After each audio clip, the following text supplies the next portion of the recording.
Hi, my name is Tani Bednarsh, and I'm honored to be sharing this Dvar Torah with you on Parashat Tavo. The Parsha opens with the mitzvah of bikurim, a mitzvah that was mentioned once before. Unlike many of the mitzvot in Sefer Dvarim, this mitzvah was mentioned already in Parashat Korach as part of the list of the long list of the different matanot that Aaron and the Kohanim receive in the aftermath of the story of Korach. One of the mitzvot there is bikurim, and in this parsha, the mitzvah of bikurim is repeated. And the mitzvah of bikurim raises a very basic question, which is, the mitzvah seems a bit superfluous. We know the mitzvah of Teruma, which also appears together with bikurim in Parashat Korach, and it also appears in Sefer Dvarim as well. And the two mitzvot seem to fill a somewhat similar role. In both of the mitzvot, we take the beginning of the crop, the reshit of the crop, and we give it to the Kohanim. Teruma we just give to the Kohanim, bikurim we bring to the Beis Mikdash, but then it also goes to the Kohanim as well. And it seems like these two mitzvot are filling a similar role. And Chazal develop the link between the two mitzvot. Bikurim is even referred to as Teruma according to Chazal, the phrase U'Teruma yadecha elu ha-bikurim. And the Gemara learns out a lot of the halachot between Teruma and bikurim, that they share the same halachot, which just strengthens the question of why do we need both of these matanot. And I think the key to the answer to this question is in a couple of halachic differences between Teruma and bikurim. So the Mishnah, in the second parak of bikurim, the Mishnah discusses bikurim and Teruma and Meiser Sheni and brings the differences, the similarities and differences between those three. And bikurim parak bet Mishnah Dalid reads, ויש בביקורים מה שאין כן בתרומה ובמעשר, שהביקורים נקנים במחובר לקרקע, ועושה אדם כל שדה וביקורים. And the Mishnah lists a few other differences, but I'm going to focus on those two differences. One difference is that bikurim can be given b'mchubar lakarka, as opposed to terumot, where you have to pick the teruma off the ground first, or off the tree, and then you can be mafresh. Similar to many other halachot that aren't chal b'mchubar lakarka, like making something asur mishum avodah zara, or other isurim that are not shaykh b'mchubar lakarka.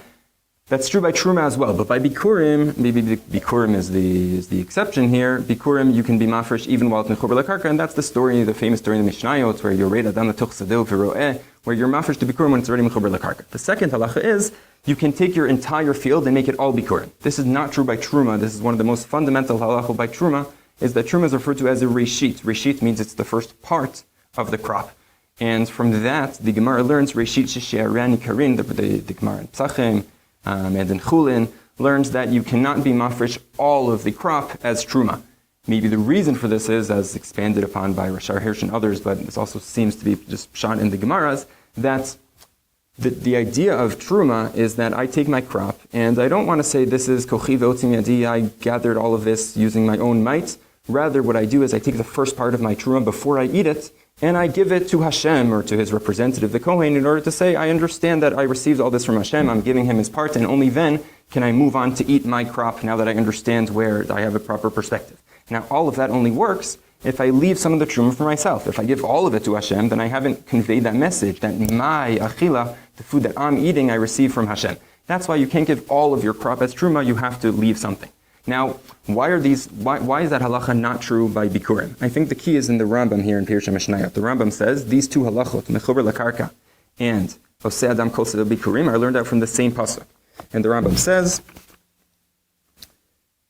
u'ayot elu shnei hadinim, ma she'amar Hashem yitbarach, bikurei kol asher ba'altzam, זה הכתוב מורה שהן נקנים במחובר לקרקע ושהוא עושה כל שדה וביקורים. Okay, the Rambam, maybe the drasha is ביקורי כל אשר בארצם, is saying everything, you can be mafresh all of these field as bikurim, and בארצם means you can be mafresh במחובר לקרקע. But I think it's not a coincidence that these two halachot are learned from the same pasuk. I think the Rambam is trying to put across a point that there's a similar shorish, a similar yesod to these two halachot, which is that while Teruma is a form of hodah for the crop itself, for the produce that we receive every year or every crop, bikurim is not focused on the fruit itself. Bikurim is thanking Hashem not for the crop, but rather for the land itself, for Eretz Yisrael, for our karka that we received in Eretz Yisrael, we thank Hashem. And for that reason, we can give the fruit while it's mechubar lakarka, because the focus is the ground itself, is the land itself. So what's better than giving the mafresh to bikurim while it's still attached to the ground? And for the same reason, one can oseh adam kol sadeu bikurim, because he still owns the field. He's giving all of the crop to Hashem to express his gratitude and his understanding of the fact that the field comes to him from Hashem. And maybe that's why by bikurim we have this whole parsha. Truma, there's no amira you have to say. You don't have to say any parsha when you give the truma. But by bikurim we have the beginning of our parsha, which describes this long, the beautiful mikra bikurim. And the focus of mikra bikurim is Eretz Yisrael. Kivati el haaretz asher nishba Hashem la'avoteinu latet lanu. And vayotzienu Hashem mimitzrayim vayvi'enu lamakom hazeh vayiten lanu et haaretz hazot eretz zavat chalav udvash. When we give bikurim, we're thanking Hashem for Eretz Yisrael. Maybe that's why we give the Sheva Minim Shenishtabach Havehem Eretz Yisrael. By Teruma, we give either from all the fruits or just from Dagan Tirosh V'Yitzhar, which are the main focal points of the crop itself. But by bikurim, we're praising Hashem for Eretz Yisrael. We give him the Sheva Minim Shenishtabach Havehem Eretz Yisrael. I think maybe as a parallel, this could also, we bring Shavuos as Chag HaBikurim. And we know that nowadays we celebrate Shavuos as Chag Matan Torah as well.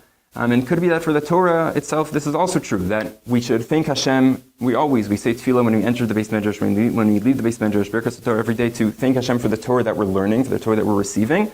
And I think sometimes we should also take a step back and not focus just on each small portion of Torah that we're receiving, but also on the much wider idea that Hashem, Asher Bachar Banu Mikol Ha'amim V'Natzon Lanu Etz Torato, the schus that we have, to be sitting and learning, to have received this wonderful Torah, beyond any specific piece of Torah, any specific piece of produce. We thank Hashem just for our entire lives in which we live in Eretz Yisrael, we're zocheh to learn Torah.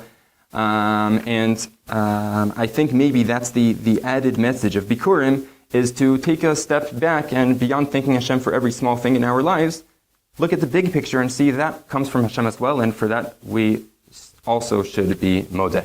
Shabbat Shalom.